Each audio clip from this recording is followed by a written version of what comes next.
Yo, what's up guys? Welcome back to the Grinder School series, The Mental Game, with myself, instructor characters. So, if you haven't seen the first couple of parts of this, go back and have a watch of those before we get on to today's episode. This is the third and final installment in the series. Back in January, the start of January, we spoke about tilt. We spoke about the causes, the ways to diffuse tilt and make sure it's not a big part of your game, and all these sort of things. And we moved on to talk about how we can train our brain, perhaps away from the tables, in order to be better poker players on the felt. So poker brain training was the second part, and the final part this week we are going to talk about grind strategy.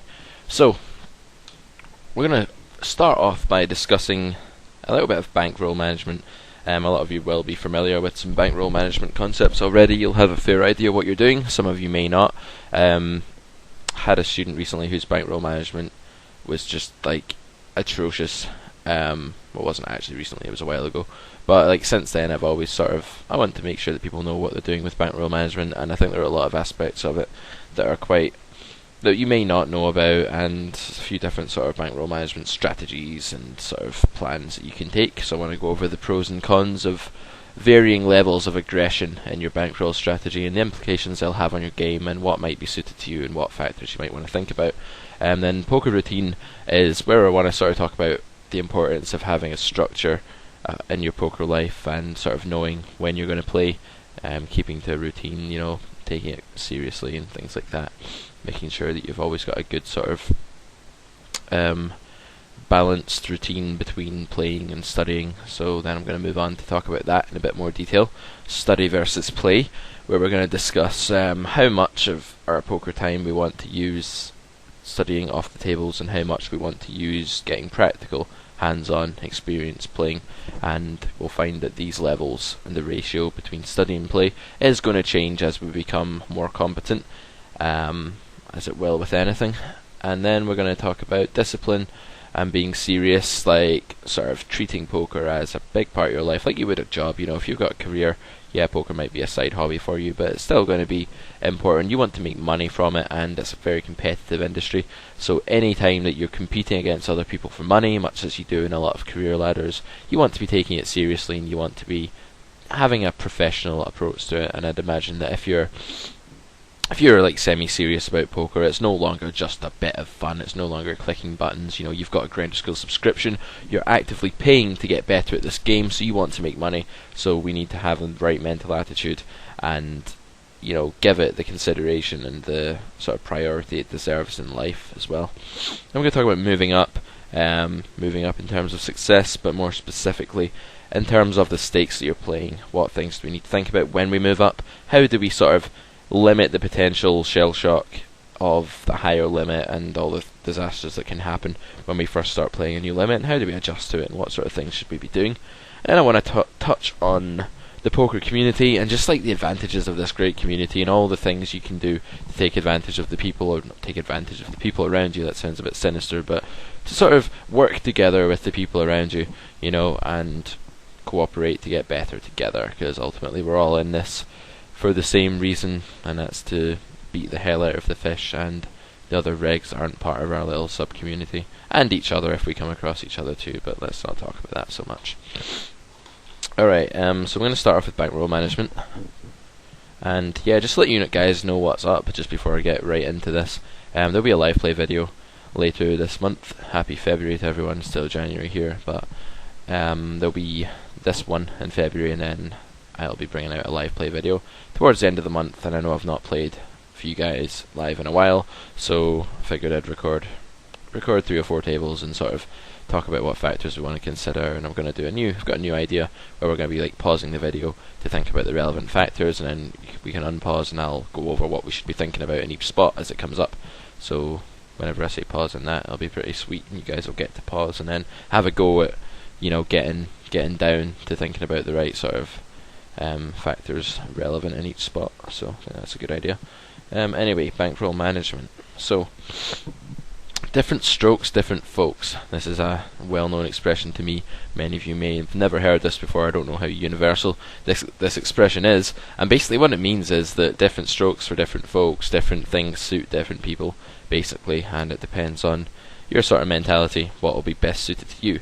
So it may be the case that one player who is very aggressive in nature just loves to make progress quickly, doesn't tilt very easily, just very ambitious and also level-headed at the same time, can benefit and maybe make more progress from a very aggressive sort of bankroll management approach. Another player who's a bit tilty, a bit timid, maybe not timid but a bit more conservative in nature and wants to feel really comfortable, and I'm certainly one of the latter sort of people.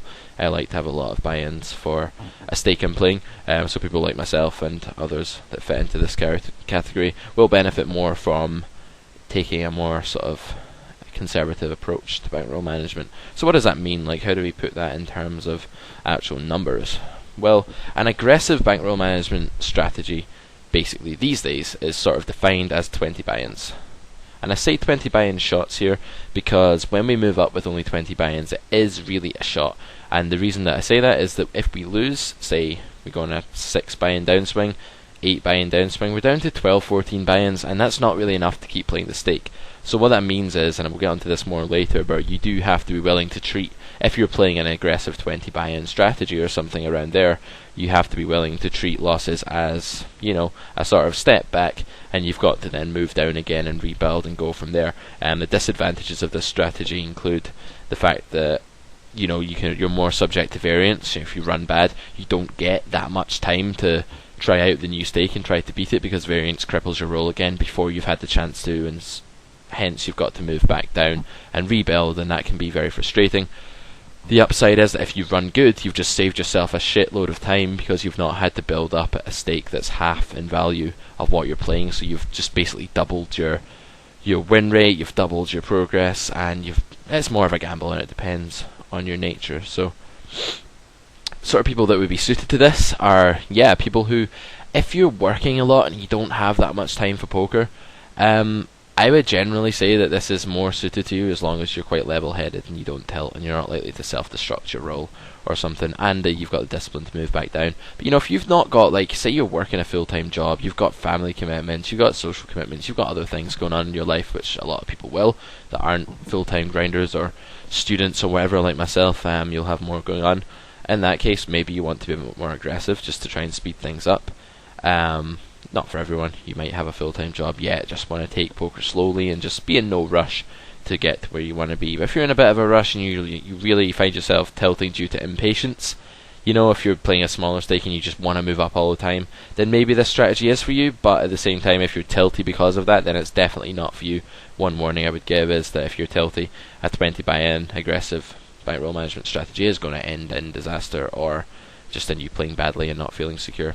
And it also depends, if you feel comfortable with fairly relatively little padding, then you might be okay with this strategy. If you're the sort of person who likes to have a lot of reserve money, savings in life, this all sort of transfers over to poker, feels much better with a bigger bankroll and isn't in such a hurry, then definitely I'd recommend a more conservative approach. And the upside is that you may be at lower stakes for longer, but you're going to learn a hell of a lot more. So by the time that you do move up to 50, 100 NL, 200 NL, you're going to be more equipped to actually beat those stakes and stand a reasonable chance of keeping a decent win rate when you get there.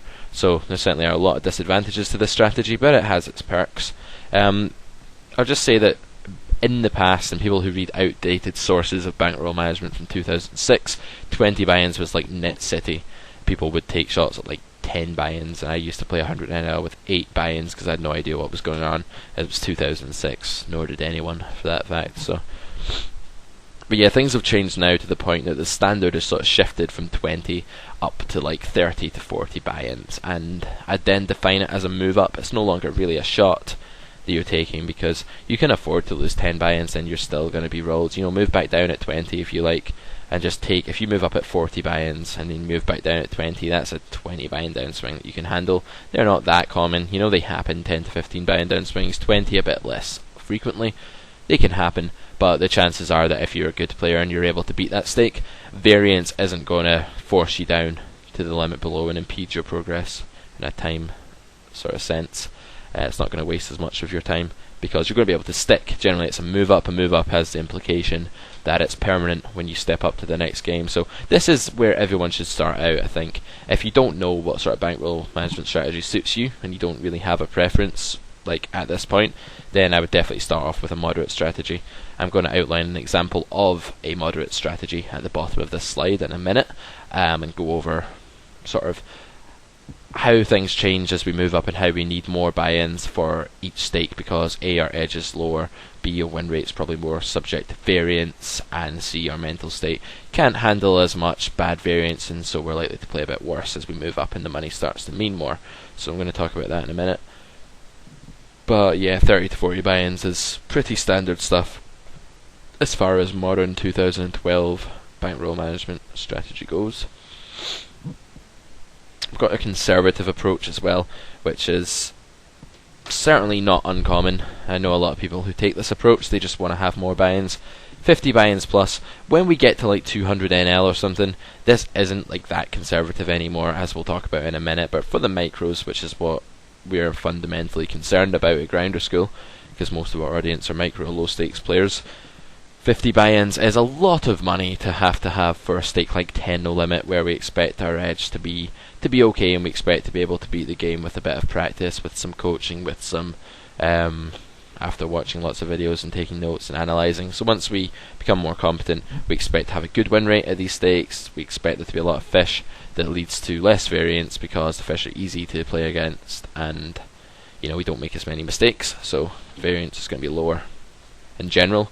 So we don't expect to need 50 buy-ins for a stake like 10NL. Playing 10NL with waiting for $500, it's a little bit too conservative, I would say. But as we move up, this approach certainly has merits. As variance starts to increase, win rates start to decrease, and there's a lot more fluctuation, and it gets harder mentally as well.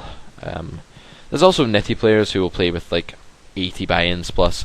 I think that's just ridiculous. I don't think there's any need for it. Yes, you'll know a hell of a lot about beating 10NL by the time you play 25NL, but you could have been at 50NL by now already, and it's certainly true that the higher stake that you play, the more you learn, because the more tough spots you're put into, and the more better opponents you're pitted against, and just the more you have to adjust and learn how to be better at poker. So while you'll learn a lot playing 10NL for 6 months, you can probably learn the same amount playing 25NL for 4 months. So that's why I would certainly argue against a really nitty strategy and the conservative strategy. I don't recommend it for the very lowest stakes, but if you like a lot of cushioning, you've got a bit of a tilty temperament, then certainly I'd recommend it as we move up to the sort of top end of the micros, bottom end of the low stakes, for sure. Snakes and Ladders is a fairly boring game that everyone probably knows and no one really enjoys, but it's a decent metaphor in this case. Snakes and Ladders, so you got your board of 100 squares, you roll your dice. Every time you get to a ladder, you go up, so that's like kind of like, hey, upswing, ladder, move up in stakes, go up to the next level, the next rank of the board, and then you roll a 3 and you land on a snake and you hit the downswing and you go all the way back down to where you came from, and it's a bit demoralising. And the point is that poker bankroll management, moving up and down between stakes, it is unavoidably a game of snakes and ladders unless you have a very conservative approach or a nitty approach. If you're using like the moderate approach even, or aggressive approach, you're going to be subject to this sort of game of snakes and ladders where you move up to 25NL. Finally, I got to 25NL. Oh, it's so great, I'm so happy I achieved my goals. Bam! 15 buy and downswing, move back down. That's variance, that's life, that's 6 max especially. Full rings less so, but still, it's going to happen there too, just to a lesser extent. So you need to be able to... That's why we have, 30, 40 buy-ins for stake that we're playing. It's not because we're just obsessed with having way too much money, it's because we actually need that much money in relation to the stake a lot of the time, because poker is a game of variance. Unfortunately, that's what keeps the fish in the game. If they lost every time, they wouldn't play. So we need the variance, but because of the variance, we also need the bankroll management, and we need to adopt a good snakes and ladders temperament. Basically, we need to not get pissed off every time we hit a snake. We need to see it as part of the overall journey from square 1 to square 100. And not see it as, oh my god, I'm never going to finish the game. Because if you play snakes and ladders enough, you'll know someone always wins. Someone always gets to the end. So it's possible. Excuse my terrible, corny metaphors, but I love games, so why the hell not? I think it's a good one. Probably one of the better ones, relatively speaking. Not that that makes it great. Here's a model of, this is what I would class as a moderate bankroll management strategy. It's not too aggressive, it's not too conservative. 2NL, this doesn't matter so much. At this point, you can reload if you go bust. It's not a big deal. I put in $40. It's 20 buy-ins. That's the minimum I'd deposit, just to give yourself a nice cushion. Like technically, but you could always deposit $15 if you were short of money, and then deposit more if need be. But this is like a nice cushion to have 20 buy-ins at 2NL.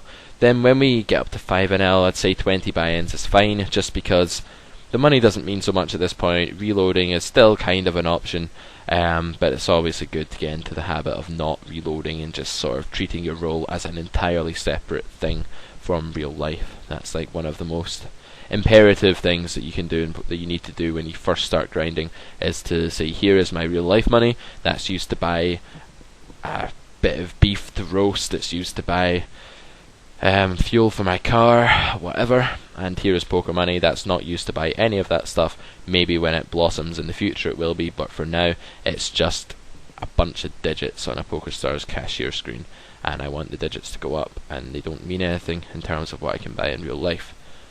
The sooner you can get into that, the sooner you can minimize tilt.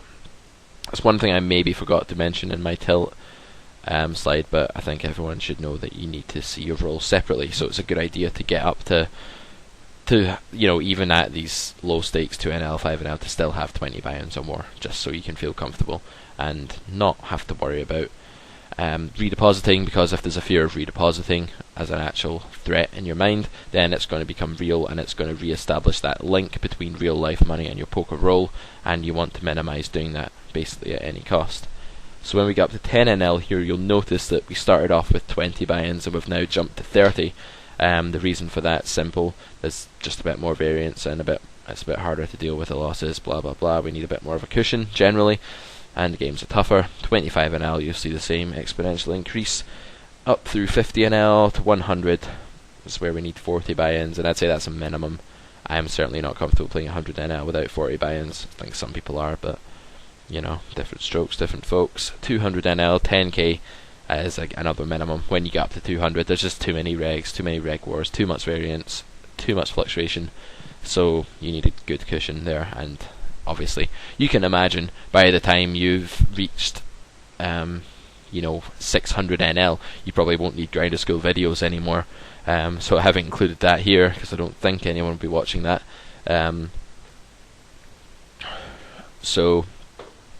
But you can imagine that that's going to again accelerate, and you're going to need even more money relative to the stake and relative to the stakes before.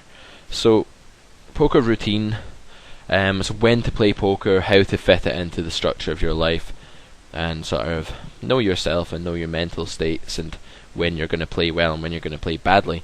Everyone's heard about the D game, C game, B game and A game, and that you want to play your A game as much as you can, or your A plus game even.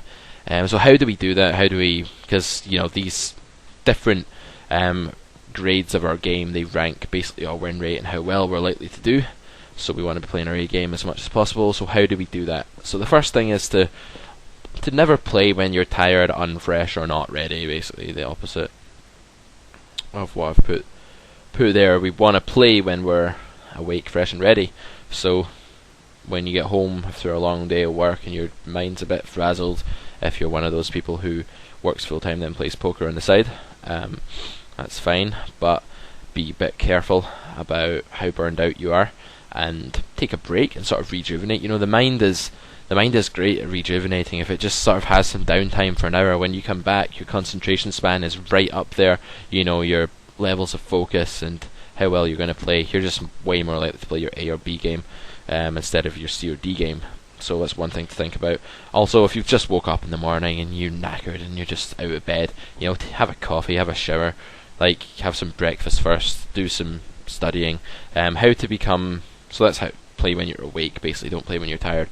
When you're fresh, again, if you've just had a really busy day, a long day, or you've been playing for hours already, maybe it's time to just stop if you're no longer fresh and you're just sort of getting into sluggish patterns. How to become ready to play? Well, there's a few ways to do this. Some people are just born ready, as they say. Some people are just always in tune as soon as they sit down to play a session, as long as they're awake or fresh. Other people won't get into it so quickly, and at first will be like, what the hell is going on? And it'll take them, you might be one of these people it takes maybe 15-20 minutes till you find your groove, maybe even longer. That's fine. But how can we make sure we're playing our best at the start of the session? If you're one of those people, I'd highly recommend watching a Grinder School short, reviewing a hand from yesterday, posting on the forum in a couple of threads, these kind of things, just to prepare yourself mentally, for sure. I think it's always good for anyone just to get into the mood to review a hand, or whatever, before you start and read the forum. Just do something to switch your brain onto that sort of poker frame of mind. Avoid playing when in bad mental states, and I don't mean the opposites of awake, fresh and ready by this. I mean actually being stressed out. Like, stress is one of the leading causes of tilt, and the leading causes of just, playing your D game unexpectedly or whatever. It's because you're stressed out. I know if I have a lot going on, like say I've got to write a couple of essays, and I'm like, I'll play a session first, and I've got the essays sort of hanging over me, or if you've got some work that needs done, or you've got, you got to take the cat to the vet, or you've got something that you need to do that day that you're not too happy about and you're stressed about, get it over with first and then play poker. Like, you play poker so much better, well, most people do, when you have a clear mind and you don't have anything else to worry about. Similarly, if something horrible is going on in your life and you've got life variance, and like maybe your fish died that day and you really loved your fish or something, maybe you shouldn't play poker that day. Maybe you should take a day off and do something else and just be kind to your mind and not play in bad mental states, because poker, as we know, I read this post today on a forum. What the hell was it? It was something like, fold the turn and hate life, but you already hate life because you're a poker player. That was pretty funny. And it's certainly true to a point. Of course we like poker, but as we know, poker is like being kicked in the nuts by a mule over and over again, as the saying goes. It can be like that, and if you're stressed out, it's just going to be a dick to you unexpectedly. Bam, there's like 4 times you've lost set over set, and the stress is just going to boil over, and that's why we need to avoid playing when we're in these bad mental states. Other bad mental states, if we're depressed, if we're angry, especially if we're angry, we should never play poker, because that leads to such irrational decisions. Depression probably leads us to a lot of pessimism, and if we're a bit down one day or whatever happens to anyone, probably don't want to play poker if we're likely to start doubting that we have the best hand, folding too much, playing too passively. If we're really, really happy and you're just like really happy one day, go ahead and play, because you're going to play awesomely. That's my advice. I play so well when I'm happy in life. I think there's a strong correlation between being happy and being a good poker player, and that's why in the last couple of episodes I talked briefly about the greater implications about leading a happier life and how that can make you into a better player because of your mental state and your lack of tilt. So play in good mental states, or at least consistently normal mental states, and don't play when you're overly stressed or anxious, depressed, angry, whatever. Good patterns, that should say, lead to good habits equal good habits. So, if you have a pattern of grinding out a session and then always reviewing as soon as your session's finished, that's going to be a really good thing. Not just for that one instance, but it means that you're more likely to repeat it. Like, habits form on people very quickly. There's been a lot of studies on this. If you're a smoker, like, a lot of the reason that you smoke cigarettes isn't because you're addicted to nicotine. You might be, but that might not be compelling enough, that physical craving. It's because your mind is just so used to this habitual thing. Our minds are very quick to form habits and just want to do the same thing all the time. So if we can make sure, we can't really get around that. There's no real way of reprogramming our head and to that extent, but what we can do is make sure that the habits that our brain keeps wanting to do are good habits instead of bad habits. We don't want to be developing the habit of logging onto the internet and like watching porn while we play poker. Don't want to do that. We also don't want to like sit on Skype or MSN or Facebook while we're playing poker. These would be bad habits. Good habits would be things like always reviewing your session afterwards, not doing anything at the same time, always table selecting regularly, always thinking about the relevant factors in each spot. We've been over how important that is before, so that's definitely a biggie. Post-session reviews, I sort of touched on there. Make sure you do them. The best time to review a hand is when you're not tilted but the hand is still fresh in your head. So at the end of a session, if you're tilted, don't do it then, because you're just not going to get much out of it if you're not feeling happy with how things went. But take a break and then come back and review while you still remember all the reads you had on the villain and what was going on at the time. You don't want to leave it so long that it becomes an arbitrary spot and you've forgotten everything that was specific to that situation. So you want to be reviewing your sessions.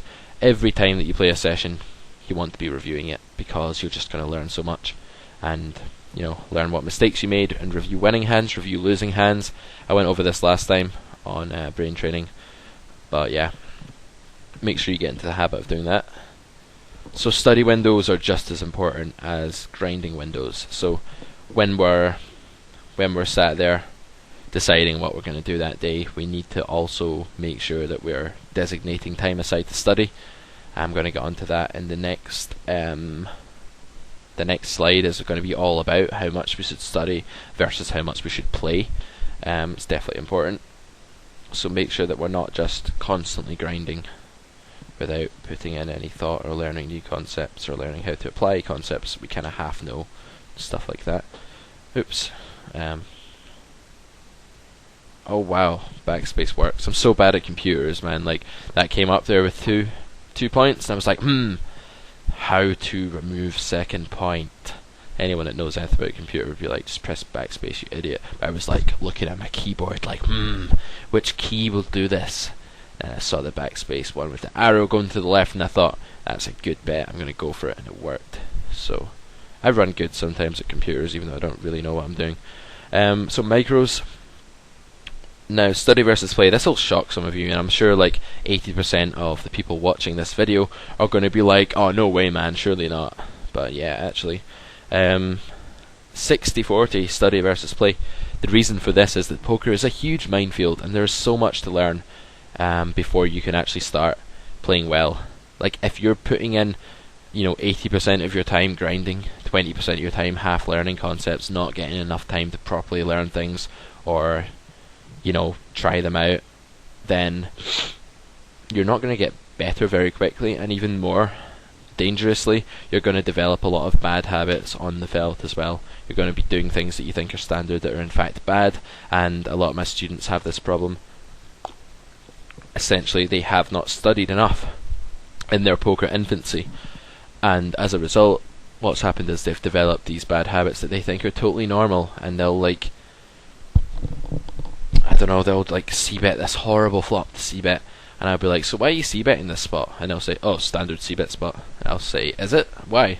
Why is that a good spot to c-bet? And they'll say, oh, it's just standard.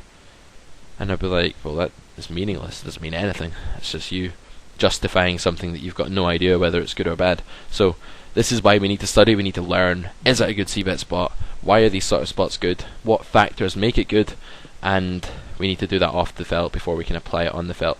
So when we first start out, because our knowledge is so limited and there's so much going on, it's this huge, absolute, massive area that we need to learn about. We need to have a structured learning plan, and we need to, go over c-betting one day, go over pre-flop raise sizes another day, have a look at, and Grinder School is good for this. We have a lot of videos about specific things. Well, at least I've made a lot of videos about specific things. So have a look through my videos.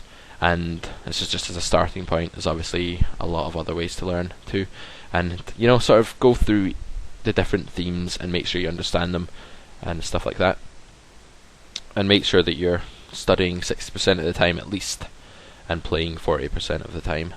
And that's kind of generous to the playing. There are other instructors who would say that you want to study 75% or something. I think that practical application has its place too. I think it's very important in learning poker. So that's why I argue for a slightly higher ratio, but you certainly don't want to be playing more than you're studying, or close to that. You want to be studying more than you're playing. And then when you move up to small stakes, by this point, if you're beating 50 no limit, you're going to be a decent player. You're not going to be great by any means, but you're going to be much better than all the terrible regs and fish out there. You've beaten the micros. That's not an easy thing to do when you come from nowhere.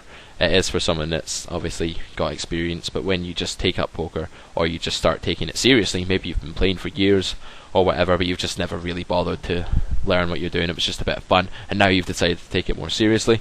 It is a difficult thing to do, to move up through all those stakes and get there. So when you have, it means that you've definitely got a decent grasp of the game, and so you can sort of slack off on the studying a little bit, start playing more to make more money and get more practical experience, because you're going to know all these concepts, but what you then need to learn is how to apply them to all these different spots, and that's something that only playing is really going to, and then posting and reviewing hands is going to teach you. So 40-60 seems like a fair sort of designation of your time when you get there. So vary your studying. It should be fun. This is something I got from a chess teacher who I sort of read a lot of stuff, watches videos, guy that's pretty good at teaching chess. And one of the things he says about chess study is that it should always be fun. If it's not fun, then you're doing it wrong, and why the hell are you doing it in the first place? With poker, obviously, to make money is an argument for that, but it should be fun because you're going to get more out of it and you're going to be more interested, and it's just better for you. Better for your life, better for your happiness if you're spending your time on something you enjoy rather than drudgingly, like, sort of plodding through all this theory that you hate. So, if intrinsically you don't find poker study fun, there are ways to make it fun. Set yourself problems and talk to good players about it, ask them to rate your performance and how well you've done, speak to fellow members, make it a social thing. Watch videos, which is always a fun thing to do. I mean, videos it's an easy thing, it's like kind of a passive way of learning, but it certainly has its place as well. So I'd say that active study is definitely better than passive study. And so let's first of all define what we mean by passive study. So this would be things like watching videos, for instance, where we're passively sitting there watching. If we're taking notes and thinking about it and pausing, that's more active. So watching videos doesn't necessarily have to be passive, but in 95% of cases, I'd imagine that people don't take notes enough or pause or whatever. But that's fine. You need to have a bit of passive learning too, but you can make it part of your active studying as well if you want. So other examples, reading over hand histories and just having a think about it a little bit, not really posting anything of your own. Or another passive learning, posting a hand history and just sort of reading the comments and then not really replying to them and not taking it that step further where you sort of question why and analyse people's responses, give your own responses and then wait for more feedback. That would be active. Just reading over responses once would be passive. So the active studying is something you're going to get a hell of a lot more out of than you will the passive study, so make sure that you are reviewing hands actively, back and forth, debate and argument, and make sure you're analysing your own sessions and, you know, pausing the replay and putting your opponent on a range, stoving a range, drawing conclusions from it and drawing points to remember for improvement. These are all active study and they're going to stick in your head, and they're going to be like 3 times as effective as just watching a video, unless it's a video by characters, in which case that's going to be like 8 times as effective, but that would be an exception. Beware the rut of mega grinding. So this is something I fall into sometimes, and I'm sure a lot of grinders do, where, oh, we really want to make Platinum Star this month, or Supernova this year, or whatever, so that means we have to play X amount of hands, and we've also got all this other shit going on in life, so it's not like we've got that much time to do it, so we're going to have to 10 table and cram hands and play for 4 hours straight every night, and that's going to result in you playing your F game. You're going to play so bad if you do that. Well, some of us don't. You get these sick people like Nananoku who grind like 3 million hands a day or something. But if you're not one of these robotic people, like if you are actually subject to tiredness, emotion, and mental degradation due to overwork and stress, then this is going to happen to you. If you're not lucky enough to be one of these sicko mass multi-tabling drones, then this is going to happen. So make sure that you take time off to review and don't fall into ruts of bad habits, because if all you do is play, gotta get hands in, break back will make up for it, you're going to be one of these break-even losers who just, not only do they break even, but they develop so many bad habits and have just such a bad poker routine that they're no longer able to improve at the game.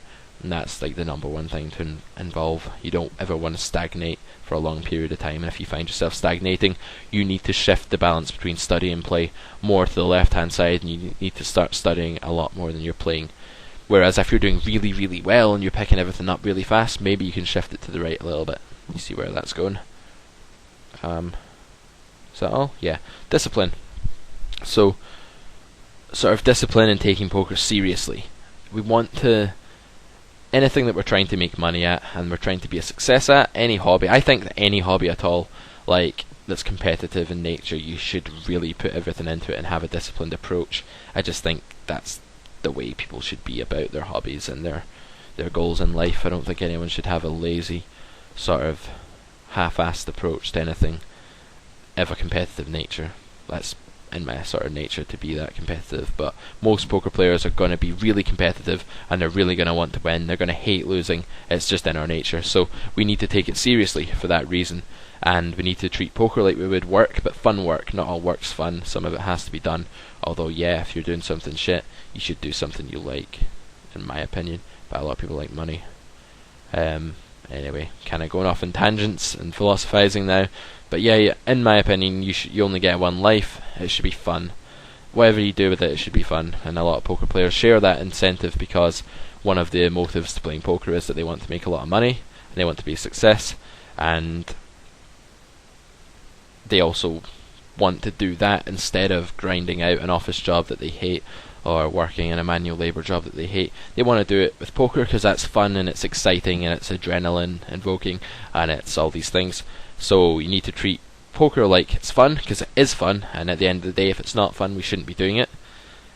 But we also need to treat it like fun work, because it's so competitive. It's such a difficult environment to make progress in that we really need to be giving it everything and, you know, taking it seriously and giving it the place in life it deserves if we're going to really be successful.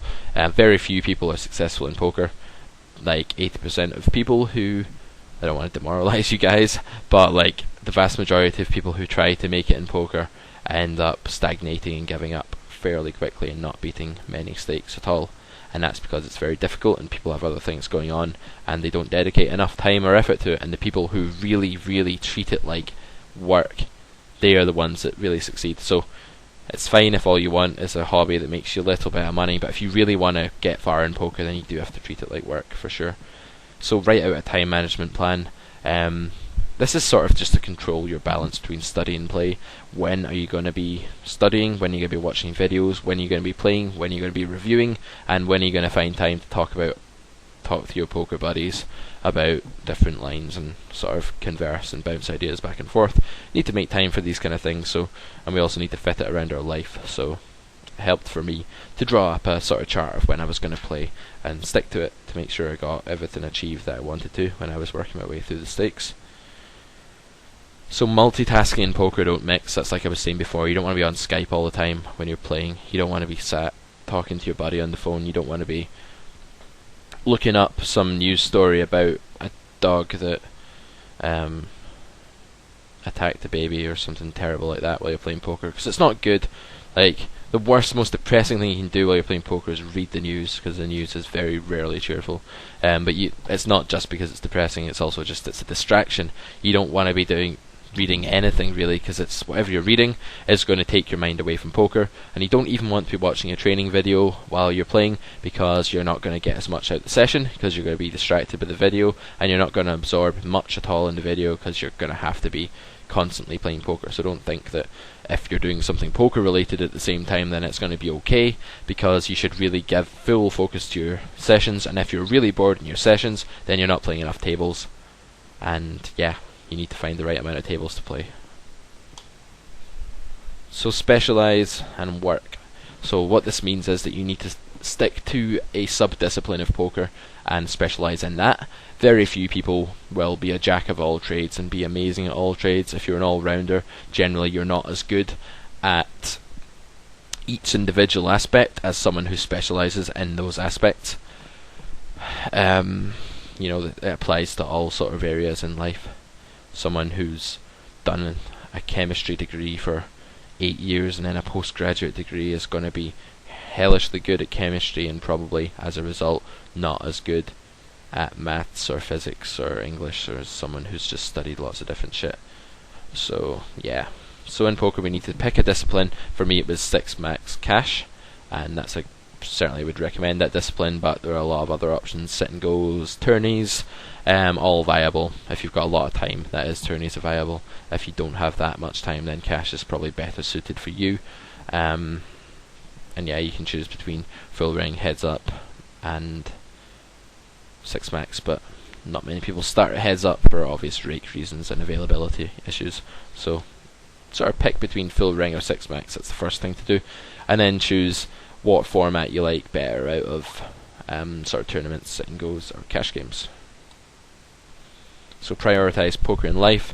By this I mean, if you've got your poker schedule, like we say, your poker management plan written out, and you're going to grind for 2 hours on Wednesday evening comes and your friend phones you up and he's like, hey man, do you fancy going and do some bowling or catch a movie or get a drink or whatever.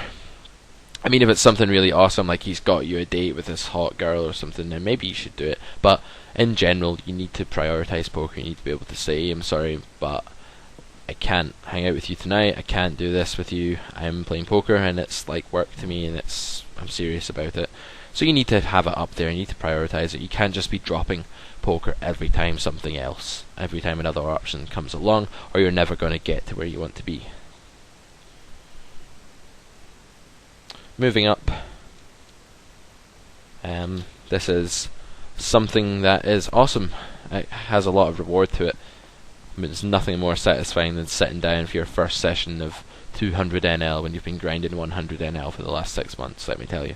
But at the same time, there are dangers that come with moving up and things you need to bear in mind, and you need to know how to make adjustments or how not to make adjustments as the case may be, and sort of what to do to make sure you keep as high a win rate, as close a win rate as possible at the new stake to the one that you had at the previous stake. So the first thing is, as they say in Britain, everywhere you go here, you get this motto, keep calm and carry on, like we got during World War II from the government to sort of control the population, I think. So this slogan, I hated using it, but it's the first thing that came to my head. But this is exactly what you should do when you move up. Okay, you just lost one pot for double the amount that you're usually used to losing when you get stacked. Keep calm and carry on. Just sort of see it as buy-ins and see it as separate than money. Try not to think of the monetary aspect. Don't make radical adjustments. There's no bigger mistake you can make when you move up than just starting to go crazily over-aggressive. Generally, there's not too big a jump between stakes. I'll give you a brief overview of how I see the stakes. 2NL to 5NL, very little difference. You'll encounter more crazy maniacs shoving all in pre-flop at 2NL, and you encounter more nits at 5NL that play 6-4 over like 20 tables and just only play aces. That's basically the only difference. 10NL, and of course this varies from site to site. On like the merge network, it's going to be a bit different to how it is on stars or whatever. So 10NL is a little bit more solid than 5NL, more people playing tag, but really bad tag. 25NL is like probably the first major jump that you'll notice, and that's just a few more people playing a better tag game and people playing horrible lag games that are still beating the fish.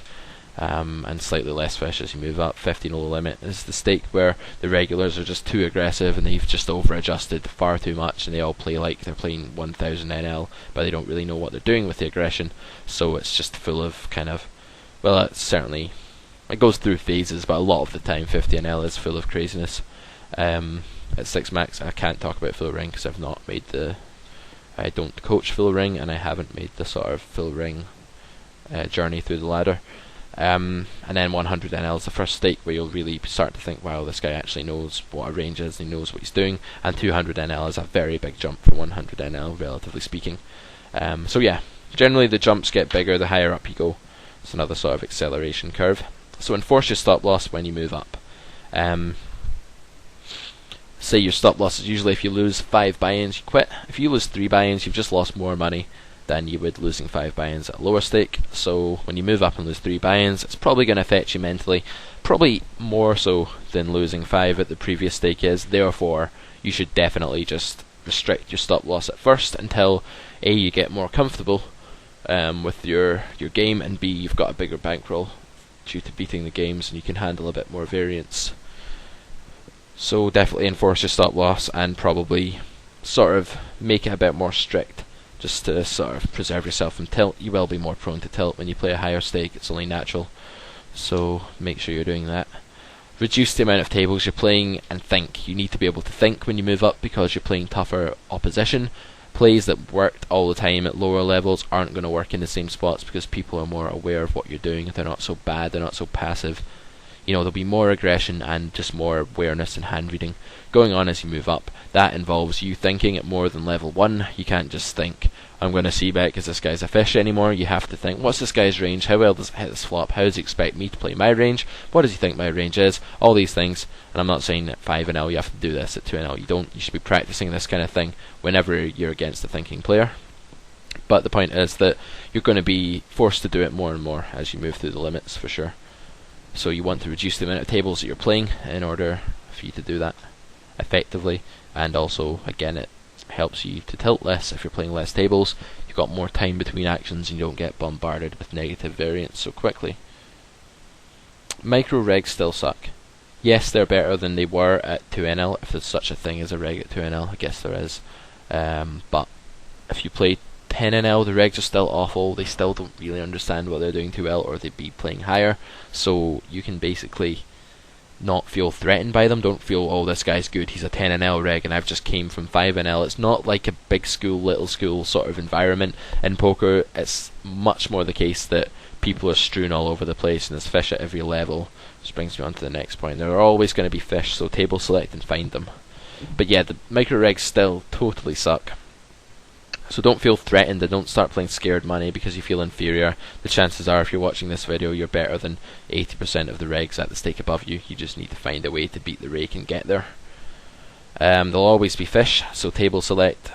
Just make sure you're constantly not playing with loads of 3-betty regs on your left when there's tons of fish you could be playing with instead. It'll reduce your variance, it'll increase your win rate, it'll make it easier for your shots to be successful, particularly if you're playing with one of the aggressive bankroll management strategies like 20-25 big blinds. Sorry, buy-ins. Don't play with 25 big blinds in your roll, that's just a bit crazy. 25 buy-ins in your roll, then you need to table select more because variance is against you. It's your main enemy.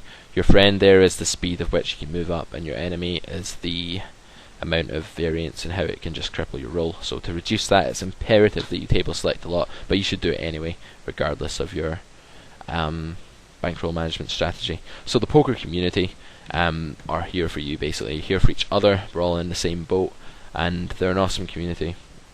And just want to say credit to poker players because generally, obviously there are bad eggs and exceptions in poker, but generally very nice people, very honest, hard-working, and dedicated to what they're doing, and you have to be. And it attracts similar sort of people who are logical, level-headed, enjoy good sort of debate and conversation analysis, and also people who love freedom and love doing what they want, because that's what poker offers. So it's full of use of all the sort of people who love freedom but also love logic and problem solving and being a bit creative at the same time. So I think it encompasses a really good selection of the population, and I think that if you get 10 poker players and go for a night out, you're going to have an awesome time. And when I met a couple of friends in Vegas from the poker community, like we got on really well, and it was just totally obvious and evident from the start that we're going to have a lot of fun and it would all be good. And I think that's generally the way it is in the community. So get to know people and help each other, and they can help you get better at poker. That's the point. But yeah, if you go on a night out with these people from the poker community, you'll have a great time. Then similarly, if you go on a night out with 10 business people who just screw people over for a living, you probably won't like them so much. That would be my guess. No offense if you're in business, but yeah, I think poker has, relatively speaking, a good honest bunch of people, which is weird because in poker we lie and we hide the value of our hand and we try to deceive and outplay our opponents, and that may come across at first glance as nasty, but it's not the way films make it out to be. It's more just a competitive sport like any other, and the people are very good natured. So do sweats with each other. You've got so many members on Grinder School, like you can see them in the forums, you can send them private messages if you have discussions. You can ask instructors for help as well. A lot of us are willing to spare a moment to help you guys, and obviously instructors offer coaching too, which is even better, but you have to pay for, unfortunately. But the point is that it's free to do sweats with your peers, with your fellow microstakes grinders, so hit them up and please like get together and do some sweats. It's absolutely silly to all be in this community together, all watching the same videos, all playing in the same games, and then not sharing your experiences and helping each other. Like, why would you ever do that? It's an interactive game, so you should definitely get together and get to know the people in your online community for sure. And don't be arrogant because you play 25NL and the guy you're sweating only plays 5NL. He might understand something about some aspect of the game that you don't know about. Yes, you'll be better overall, you'll probably teach him more than he teaches you, but he might open your eyes to a few things, and it's never bad to teach someone else. It helps you organise your thoughts, because you have to in order to vocalise them. To teach someone and help someone, you have to organise your thoughts, and it helps you get a better understanding of what you know, and it reaffirms a lot of the things that you know. So even if you're doing a sweat with a weaker player, or someone you perceive to be a weaker player, it's still going to help you a ton. So definitely don't shit all over that, because it's a good opportunity just as it is to work with a stronger player. The forums are really good. The forums are probably my favourite thing about the poker community. I remember when I first joined the forums, and I was like, yeah, these are epic. It's the place where everyone comes together and talks about how someone played a hand, and they all just get to see the same hand and all give their views on it. So participate in the Grinder School forums. There are other forums out there too if you want just even more threads and more activity, but we have forums obviously that are fairly active with a lot of people posting, so check them out if you don't already. If you just watch the videos and you're not taking part in the whole community side of things, then you should definitely look into that. It's going to be more than worth your while. It's going to pay dividends in the end. So check out the forums, man. They're good. Discuss reg data. This is another option that you have. I've done this with a few of my fellow small stakes grinders and stuff before, where we sort of go on Skype, look at our Hold'em Manager, PT3 databases, find the same regular who we play with all the time, and go over hands and together identify holes in his game and how to play against them. At the lower stakes, you don't need to worry about this so much because the player pool is so vast that you don't run into the same people that often. You will sometimes, and there'll be certain ones that are always playing because they have nothing better to do basically, and they just play poker for like 20 hours a day. Against those guys, you can certainly do a bit of reg mining and have a look at them, but it becomes more and more important as you move up, and you start coming across the same guys on a daily basis. At that point, you definitely want to start going through with your friends and looking at their game and picking holes in their game and working out how you can exploit what these guys are doing and what mistakes they're making. Alright, so this has been Characters with the Mental Game. That's the end of the series now. I hope you've enjoyed it, and I hope that you've watched all 3 episodes. I think it's definitely worth watching. I'll be back later on in the month with a live play video, so stay tuned for that and definitely check that out. And good luck implementing all this shit until then. I'll see you guys soon, and best of luck at the tables. It's been Characters for Grinder School. Thank you.